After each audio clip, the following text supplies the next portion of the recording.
I'm Jody Leonard. I'm a physician. And although I was trained as a pediatrician and a psychiatrist, I spent most of my career in international public health, working usually with WHO, the World Health Organization, but occasionally for WHO as an actual short-term staff member. And I worked in about 28 countries for them. Now, mostly it was in regional headquarters, but often in local areas, sometimes on specific outbreaks, occasionally natural disasters like an oil spill in the Philippines, but mostly with regional headquarters developing policy for how governments can better communicate with each other and with communities, and how they can listen better to communities when communities want to communicate with them. So even though I was on the ground a lot of the time, I was very often in a nice, comfortable office in countries all around the world. Excellent.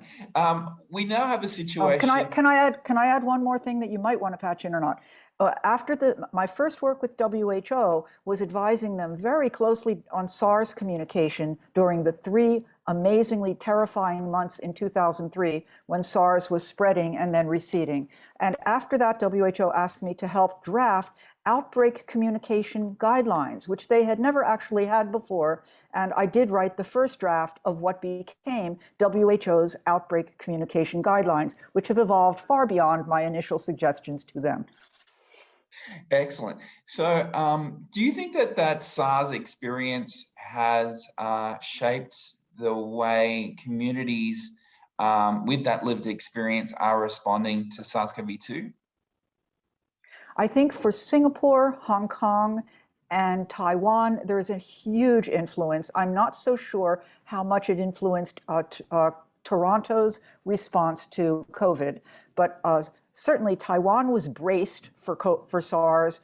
Singapore was extremely well prepared for COVID, not SARS. They were very well prepared for COVID in terms of getting ready to communicate with their publics. They have some stupendously honest and prepared and skilled communicators, and they let those people influence more senior government officials who don't really have experience in communicating about disease outbreaks. What is the main challenge for countries like Singapore now that have had very high rates of immunization among adults, well over 80%, and now are beginning to open up? And what was historically, very low levels of SARS-CoV-2 transmission in communities is now being kind of reversed, and they're seeing more incidents of SARS-CoV-2 infections, and that is corresponding to an increase in hospitalizations, severe illness, people on ventilators, and sadly a few people dying every day. So how is that creating a challenge for countries like Singapore? Well, I'm going to try to answer that with an actual risk communication strategy that I would recommend that they use, which is not to downplay how terrifying and upsetting it is. So I would say that the problem for Singapore is that even though things have gone so marvelously well for them so far, and even though they have very honest government officials that communicate openly with them, the near-term future is going to be very frightening, and there's no real way to avoid that that's realistic. And so what I just did, and you and I have talked about this before, I put the reassuring information in the beginning of my sentence, saying even though they've been very well prepared, they have wonderful government officials, they have a very sturdy public, they're going to have to go through a very rough time. So by saying it that way, I'm not trying to coerce them into being over reassured and overly calm. So what I want them to do, now I'll tell you what I want them to do. I want them to share their own fear. I want them to validate their own humanity.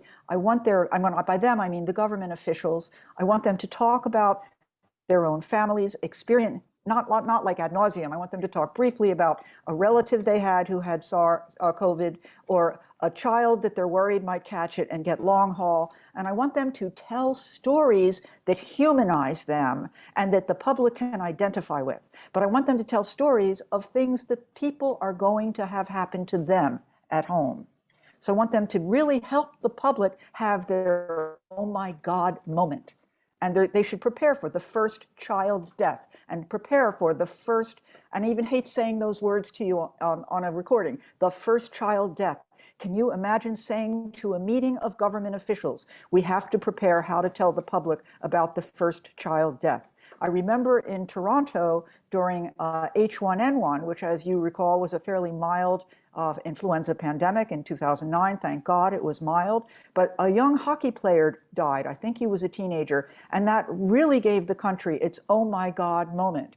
If I recall correctly, the government tried to over-reassure the public and say child deaths were not very common, and et cetera, and that was not especially over-reassuring. They should have really embraced how upsetting it was that a child had died and that it could happen again, even though it would be pretty rare. It's still very upsetting. So you see what I'm doing? I'm not downplaying. So I'd love to tell you a story about Prime Minister Go from SARS. Can I do this? Yes. I'm sure you've heard this before because you and I have talked so many times about this. But former Prime Minister Go, who I ended up adoring and who I ended up shaking his hand after SARS was over and interviewing him, he always talked about how scary SARS was. And after SARS was over, he even told a couple of humorous stories about how the word SARS developed a meaning in Singapore. Like the children said that SARS stood for schools are really shut. So SARS, schools are really shut. And then he told a couple more of those, and then he got very serious, and this was on the National Day in 2003. He said, to us, SARS stood for Singaporeans are really scared. And he said we were all scared at the same time about the same thing, and it was terrifying, but we converted our fear into action. And we did something with our fear to protect ourselves and each other. So he wasn't trying to say everybody should stay calm, the situation is under control. He was much more saying we, not you. And I think the current government can do this too. I followed PM Lee at the very beginning of the pandemic, and I think you were the one who asked me to give you some notes on how PM Lee was doing. And he actually evoked PM Go and did some very good open communication with the public. And the real key is don't tell the public not to be afraid. Tell them to make their fear useful. And warn them about the things that are going to be scary. Give them vivid pictures. I think we talked before about the idea that it's going to be a roller coaster. And even if it seems to the rest of the world like a relatively small roller coaster compared to New York and Milan, to the Singaporeans, it's going to feel like a big roller coaster. And they shouldn't try to make it sound like it's small. So they could say, even though this isn't as bad as what happened in New York in March 2020, what could Singapore have done to kind of better prepare its residents for the fact that there has been this resurgence, well, this surge of coronavirus cases that is kind of causing alarm? I've been wondering whether they could have used examples from other countries after Delta started getting into all the cracks all over the world and started saying to the people of Singapore, yes, we're doing like better than almost anybody in the whole world, but look at the way Delta gets into the cracks. It's probably going to happen here. And then let people get the oh my God about that, and then say, but that doesn't mean we should let up. We should keep up our wonderful precautions. But we have to prepare for and then start telling the stories of similar things that are likely to happen here. It's like, I'll tell you what I've been doing in my own mind when I look at places like Singapore and Hong Kong with very low COVID transmission, or at times no COVID. I've been saying, well, what's it like in another country when they get 60% vaccination coverage and hardly any immunity in the population? And then tell Singapore the stories of that. Say, even though we have this really wonderful vaccination coverage, so that would have been a couple months ago before it was as high as it is now, even though country X had the same amount of vaccination coverage we had, they still had a mini epidemic of COVID or a major epidemic of COVID that hurt their hospitals and made them have to cancel elective surgeries. And then the public could say back to them something like, but we're taking way more precautions than they are, aren't we? And isn't that going to protect us? And then they could answer things like, We hope that will help us do better than those countries which were much looser in their precautions, but Delta seems to be getting in everywhere. So let's just keep doing our best, but let's brace ourselves for what might be coming. And then I really, again, I want them to tell stories of this city thought it was so well vaccinated that it couldn't possibly have another major surge, but it did. And the people had to protect themselves more, take care of each other, and mainly protect their elders. So, and anyway, then convert into the stories about how Singaporeans can protect themselves under those conditions, but that it's still going to be very rough with lots of casualties. How do Again, you it's telling stories. Okay. Yeah. How do you deal with competing sort of interests? Some groups want to open up and be free. Others are really fearful and they want to keep schools closed. And how do we bring people together to kind of move forward with that reality? Obviously, listening to the different groups and not making them have protests outside your office, but inviting them in to sit around the table to discuss things, telling them ahead of time that they're not going to all be able to be happy, but that they will all be paid attention to.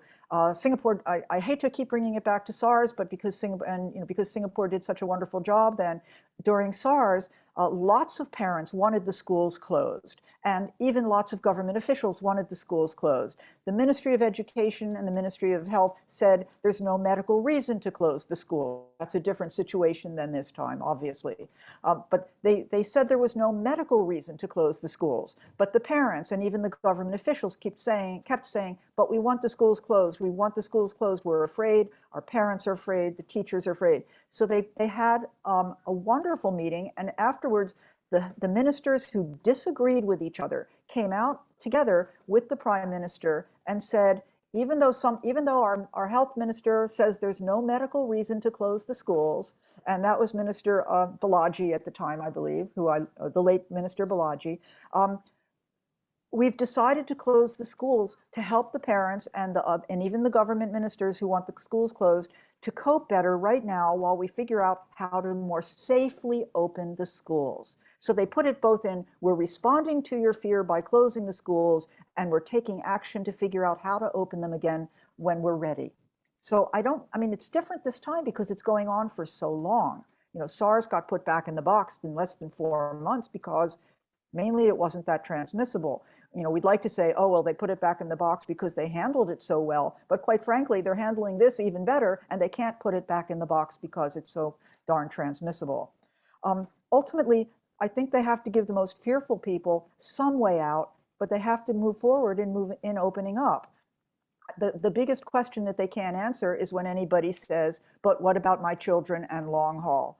There's just no good answer for that question. And it would be much better off if in any conversation about opening the schools or opening things up, that the person who mentions the fear and the worry about long haul should be the government official. They should not wait for somebody in the audience to say, what about long haul? They should be very, very upfront about the things that are scaring people in the backs of their minds.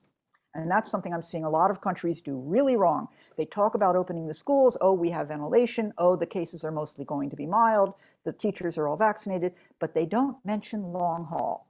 And the parents in the back of their mind either are or should be worrying about that, not because it's likely to happen, but because it's a possibility.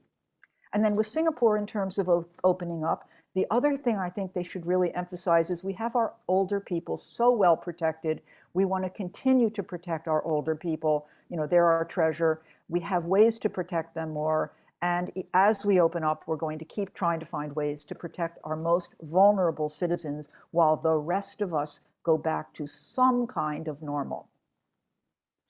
Yeah, if there is, though, a risk of people dying as you open up, is that an argument for not opening up? Only if you don't want to open up ever. I don't know if I can evoke you or not, but you told me you don't want to get COVID, and I'm sitting here on a ship somewhere in the middle of the Atlantic Ocean thinking to myself, but he's going to get COVID someday. We're probably all going to get COVID, but when I say we're going to get COVID, now we go to the cases issue, we're probably going to be exposed to COVID and have some level of an infection because it's everywhere. It's around. And we've all had the flu, and we've all been exposed to the flu dozens of times that we didn't catch the flu. And each one of those times, I believe, if what I've learned in medical school is right, is like a little mini booster. You know, we get exposed to the infection, our antibodies respond. We never know it happened because we're not usually testing. So I believe the experts who say that eventually everyone will have had an exposure and some level of infection to COVID. I don't call those cases, I just call those infections. But the people who are worried that they want to get back to your question, I'm sorry, I went roundabout a bit. You can't close down forever. It simply cannot be done. Now, you can wear a mask forever if you like. You can decide in a hot, sticky country like Singapore, where everything is well air conditioned inside, to wear an N95 mask for the rest of your life. I personally plan to wear a mask in flu season forever. Now, what does flu season mean in New York City? It usually means 1 or 2 months of an epidemic that goes up and then come back down. We say flu season goes in the US from October to May. No. There's a bunch of little mini epidemics in different parts of the country. I'm not going to wear a mask from October to May. I'm going to wear a mask for a few weeks when flu hits the place where I am. Now, I'm only doing that because I'm old. Am I going to tell my son to wear a mask during flu season? No. But if he wants to, that's fine. So there are things that people in Singapore can do that they can keep doing. They can keep avoiding large groups. They can keep avoiding crowds. They can do a lot of things voluntarily while the government gives them permission to not do those things. The government can say, you may now meet in larger groups. You may now go to restaurants. You can do this, you can do that. You can have a big wedding. Unfortunately, you can have a big funeral, but nobody has to. People can set their own level of protection. Now, being Singapore, they can help people choose their own level of protection. And again, I think I probably studied Singapore during SARS. My husband, Peter Sandman, and I studied Singapore's communications during SARS more than anyone else on the planet. And I don't mind saying that. But one of the things that happened in Singapore when people wanted to wear masks, but the health department early on said, masks are not necessary in public. And people answered, but we want to wear masks. And finally, the health department said back to them, okay, we don't think they're necessary, but if you're going to wear a mask, here's the right way to do it. Here's the right kind of mask. So what the government was doing was saying, these are not our officially recommended precautions, but if you choose to take more precautions than we think you need to take, we'll help you take more precautions because we want you to do it the right way. And so we'll help you take more precautions, even the ones we think are not necessary. So I would love to see Singapore do that again, and even starting now with some of the people who are fearful. It brings those people into the tent instead of making them be outside the tent. It makes them feel part of the solution. It makes them feel respected. Instead of saying, you're an idiot because you want to not go to any restaurants, you're saying, maybe you want to wait a while to go to a restaurant. Maybe you want to go to a restaurant that's less crowded. We think, it's okay to go to all the restaurants, but you can pick and choose, and here are some of the standards you can use to pick and choose which risks you choose to take. Yeah, exactly. Do you think our response or relationship with COVID changes with vaccination, and that for a long time, COVID zero countries or countries that had successfully suppressed levels of transmission in the community were very fixated on the number of COVID cases with high levels of by cases, do you mean positive infections or symptomatic cases? What the government records as COVID cases, which unfortunately doesn't make it doesn't distinguish between SARS-CoV-2 infections and actual cases of disease. But they're typically reported as cases of disease, as COVID cases. And here in Australia and Singapore and other places that have had low transmission, we see these rising numbers of cases, and that looks really alarming. But in a highly vaccinated population, we know that these are not going to be as much of a public health concern compared with before we had vaccinations. So can you talk a little bit about that changing relationship? Well, obviously, using the word cases in a way that people could mix and match, and one person meant an infection, and another person meant a disease, and another person meant hospitalization, was a mess. But now every new case, every breakthrough case in a vaccinated person is sort of like a booster for that vaccinated person, as long as they don't get very sick and die.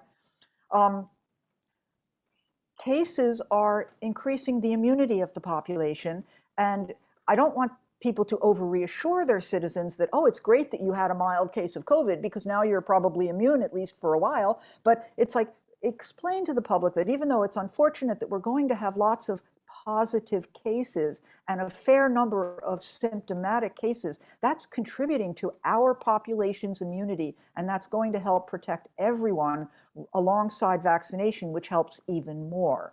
So I don't want them to sugarcoat the idea that a case is no big deal, because, I mean, again, the possibility of long haul, the possibility of getting very sick, the possibility of transmitting it to someone more vulnerable. But I want them to try to start talking about cases as cases were much more scary when we didn't have vaccination. Cases were much more, case numbers were much more scary when we thought it was going to lead to an overwhelmed system.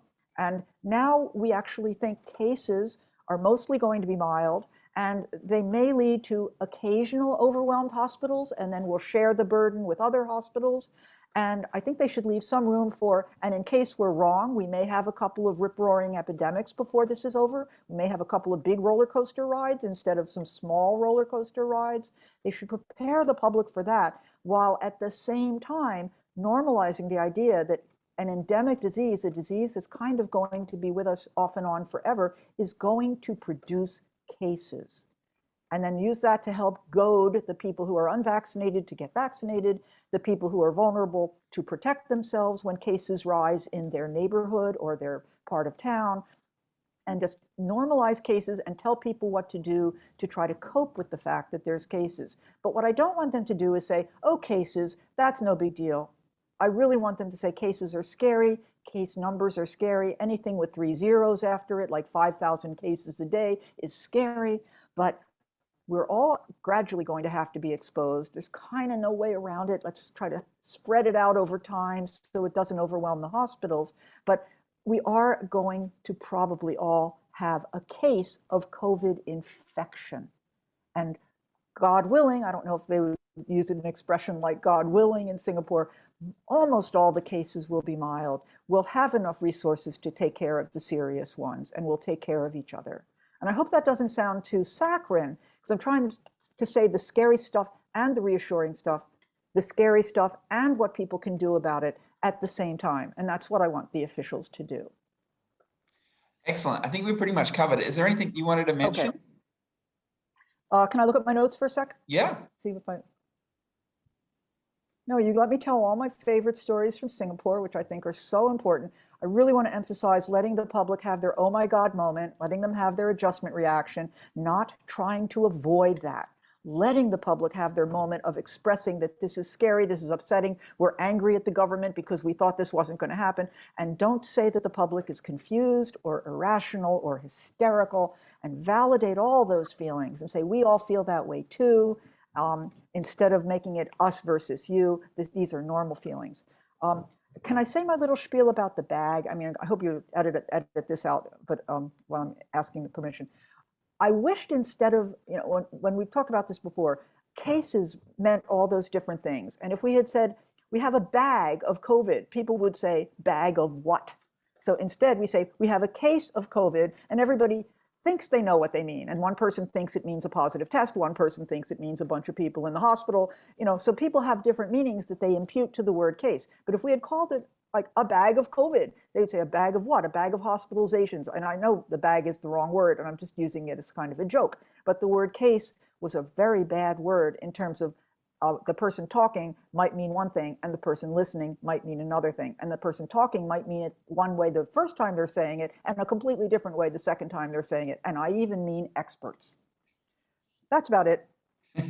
Well, actually, I wanted to ask you quickly about Australia, because we've seen some politicians talking about when we get to some magic threshold of vaccination, that we will be able to start to see normal life.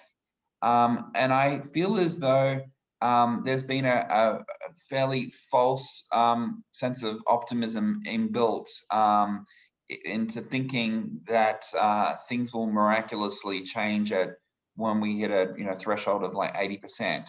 And I just I don't think it's really helpful in setting the population up for recognizing that there will be increased transmission of SARS-CoV-2 virus, and that may lead to roaring epidemics in certain places, particularly pockets where there are low levels of immunity.